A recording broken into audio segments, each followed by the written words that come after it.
1 and 2.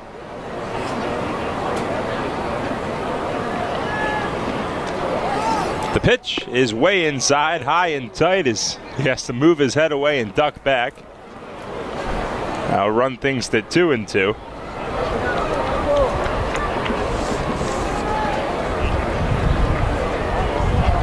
Franco was 2 for 4 last night, 8 for 16 in the homestand coming into this one.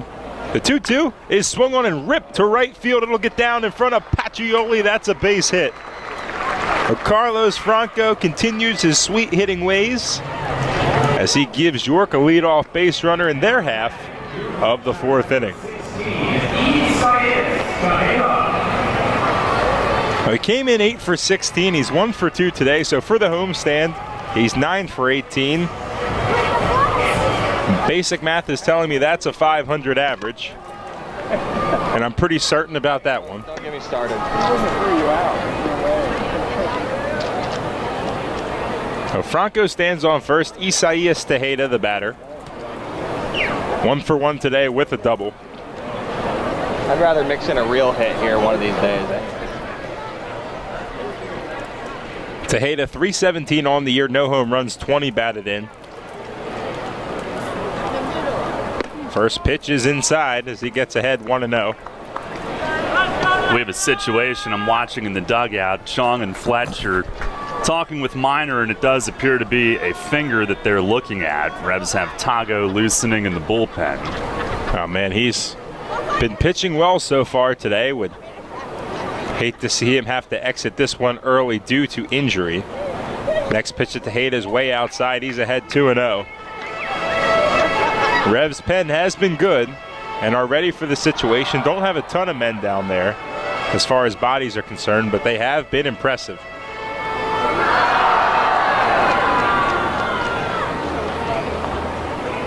Franco takes his lead off first, being held on by Espinal. The 2-0 is swung on and hit to right, getting down the line. Will it get down? Yes, it will. It's a fair ball. It'll roll to the corner.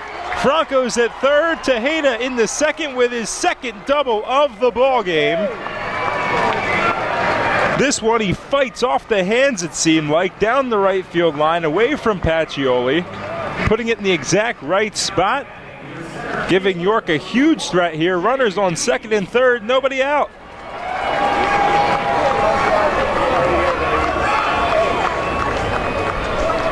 That ties him for second all-time in Revs history in doubles, now at 82. Unbelievable what he's been able to do in that department. Now 6 in his last 6 games. That ties Ramon Castro for second. Can he break it today? Never know. Still tons of baseball yet to be played. So with the 2-1 lead, JP Sportman steps in.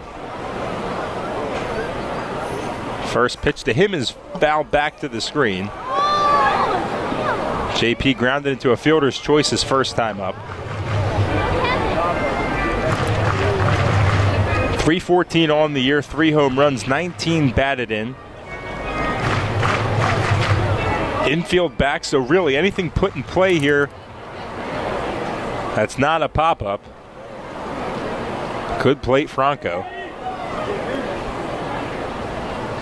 The 0-1 is swung on, hit up the middle. That's a base hit. Coming in now is Franco. They're going to hold Tejeda, but it's an RBI single for JP Sportman, extending his hitting streak to a league-high 20 games and giving the Revs a 3-1 lead.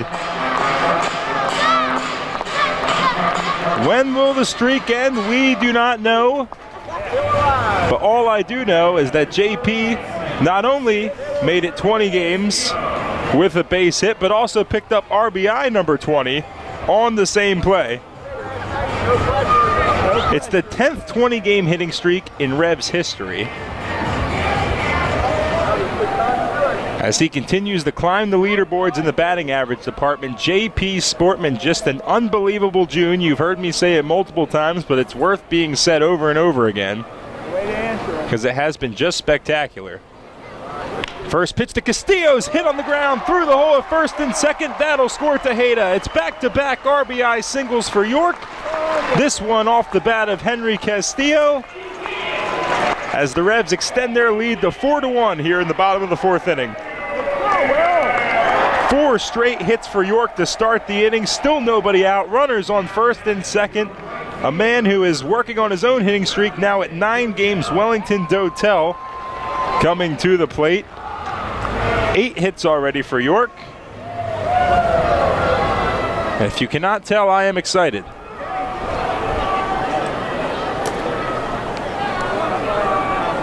So 3 singles with an Isaias Tejeda double mixed in between. First pitch to Dotel on the outside corner for strike 1.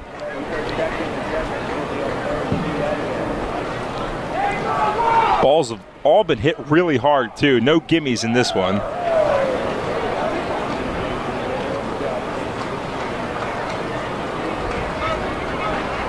Dotel 1 for 1 today with a single. The pitch is swung on and missed. Got him fishing at the changeup. So Dotel behind 0-2. On the 9-game hit streak, Dotel batting over 400 with that second inning single.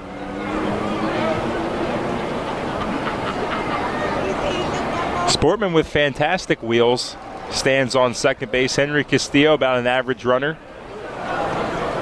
He's at first, not being held on. Oh, nope, now they'll run over as Kelly fakes back, but O'Sullivan doesn't bite. Instead, he'll fire the 0-2 pitch home, and it hits Dotel.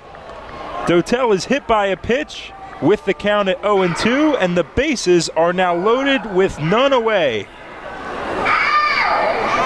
5 straight Revs batters to reach here in the bottom of the 4th. They've already plated 2. How much more, we don't know, but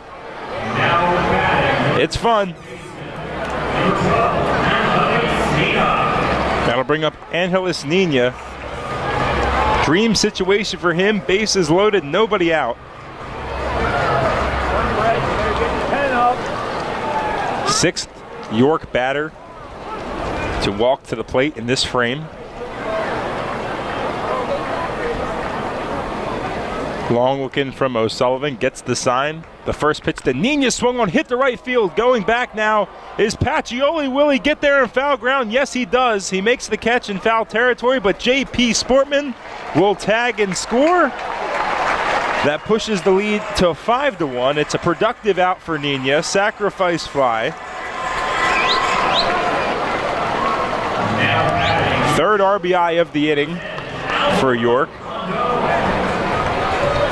Well, that ball, as deep as he hit it, I thought that was headed for the corner and they'd be running all night. Pacioli, though, with great closing speed. There's some right fielders in this league that don't get to that ball, but like you said, very productive and keep this inning moving.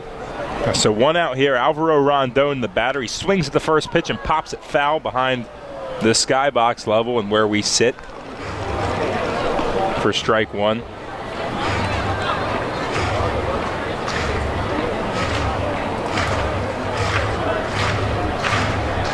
Castillo on second, Dotel at first. Rondon, the batter, with his speed that'll draw Navarro in at third base. 5 runs on 8 hits for York.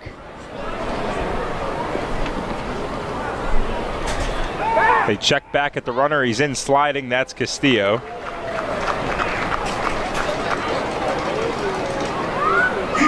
We do have some action in the Somerset bullpen as right-hander Vince Molesky starts to get warm. 66 pitches so far for O'Sullivan, but has allowed 5 runs. They're all earned. The 0-1 swung on, hit on the ground to second. Kelly fires to second. We'll get the out there. That's Dotel. So it'll put runners on the corners with 2 outs. Interesting turn